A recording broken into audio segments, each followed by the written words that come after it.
Welcome to Sweet Tea with Coach Key. No slime, no grime, straight sugar. Real life stories of inspiration, perseverance, and prosperity. I hope you have your teacups ready. We have the sugar.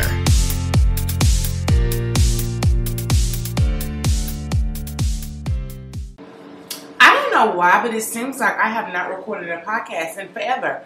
And I just recorded one last week. So, as I've said in previous episodes, I record on demand. So, each and every Wednesday, I record a podcast. I don't plan it out. I just allow the Lord to speak to my spirit, and I just speak about whatever it is that comes to my mind or comes into my spirit. So, this week, I want to talk about the reason why you cannot give up. So I'm actually going to record a 3 reasons why you cannot give up video onto my YouTube channel. But I did want to talk about the major one, the biggest one on my podcast before I release the video. Just in case there's someone waking up with the hump day blues, feeling like, I don't want to do this, I can't do this, I don't know how I'm going to go on, just that whole thing. I want to speak to you and just encourage you. And just, not even encouragement, just really just be real with you. It's a fact. And it can be encouraging if you allow it to be. Allowing something to be encouraging and inspiring to you is a choice. You know, you can receive some good nuggets, some good valuable information and not allow it to feed you, you know.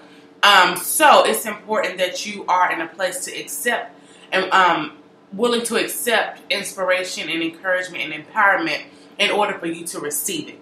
I hope that makes sense. But the number one reason why you cannot give up,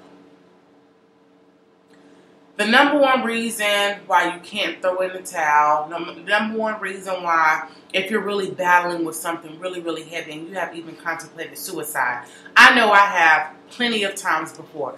And I'm not, proud to say that, but I have contemplated suicide at least 5 or 6 times in my life. And that, to me, that's a bunch to want to consider ending it all, giving it all away, throwing it all away. And I'm so proud to say that I did not. So the number one reason why you cannot give up, you should not give up, is because you will not be giving up on all that you've been through. You will not be giving up on all the pain, all the agony, all the struggle, all of that, right? What you will be giving up on is the harvest. You won't be giving up on a seed you planted, but you'll be giving up on the fruit that seed produces. So everything that you've been through, all of the pain, all the confusion, all the hurdles, all of those things you've already experienced.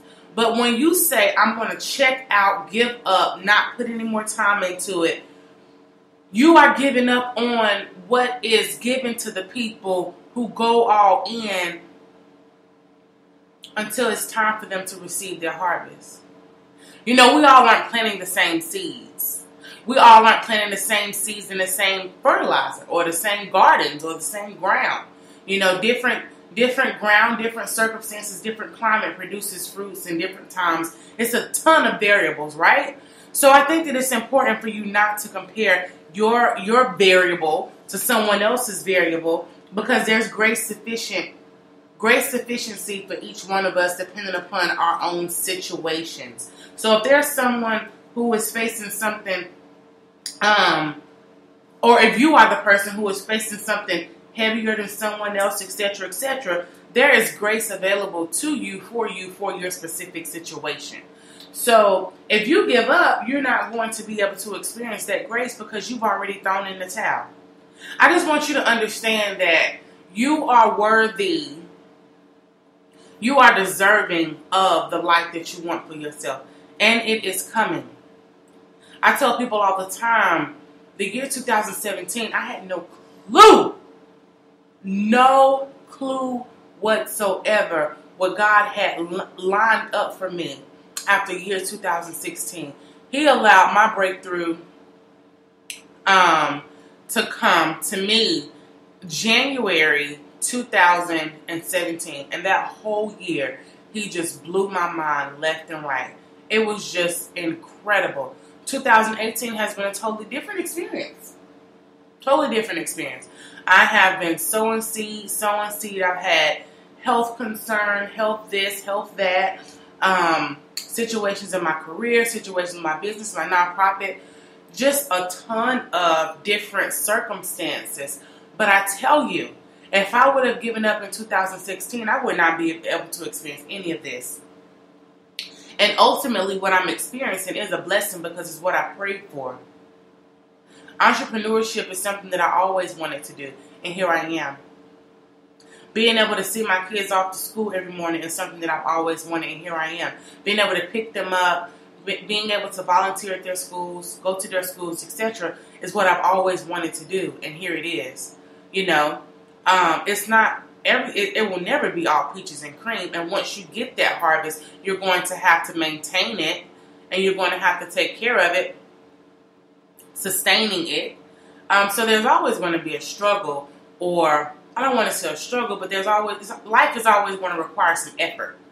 And I think that sometimes we get effort confused with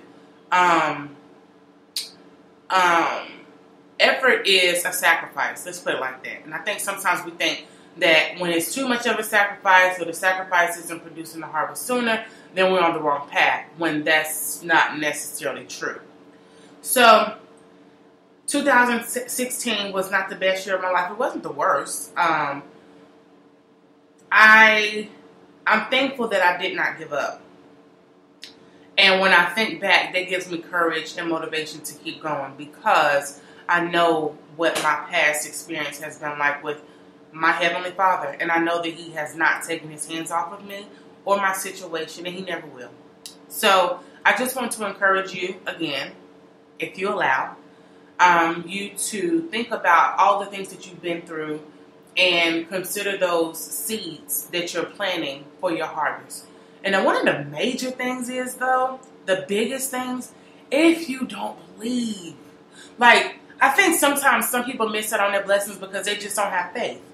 Like, if you don't believe, like if you just going about your day and going about your life and just doing things, but deeply on the inside, you really don't believe, like you really don't have that unforeseeable faith, that unshakable faith, that I don't know how this is going to, I don't know exactly how this is going to turn out, but I know it's going to be bomb. Like, if you don't have that, that can ultimately hold you back, because God looks at our faith as one of the, it's sort of like the highest form of currency. So having faith, knowing that your latter day is going to be better than your former day, is golden. I hope you have a blessed and abundant week. Take care.